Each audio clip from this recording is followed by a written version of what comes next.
cross ဖက်နှက်ကိုပေါ့နော်ရှော့ပြမယ်နော်ပြောတယ် premium brush ဆိုတဲ့ဟာဒီကောင်အပေါ်ရန်ရှော့တဲ့ဟာပေါ့နော်တစ်ခုကအချောက်တစ်ခုကအဆိုးရဲ့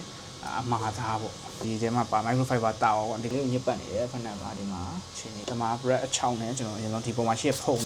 ကျွန်တော်အရင်တိုက်ပြမယ် laundry detergent ပေါ့နော်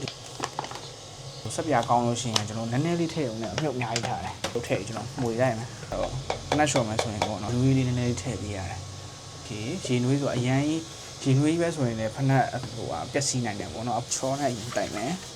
ဒီတိုင်းဆိုမပြအောင်ကျွန်တော်တိုက်ပြီးသွားလို့ရှိရင်ဒါနဲ့အရင်တုပ်မယ်ကြံနေသေးတဲ့ဟာလေးရှိတယ်ပြီးဒီနောက်မှာအမဲရှိတယ်အဲ့ဒါကြီးတဲ့နှစ်လိုက်အဲ့ဆိုပူပြောင်းမယ်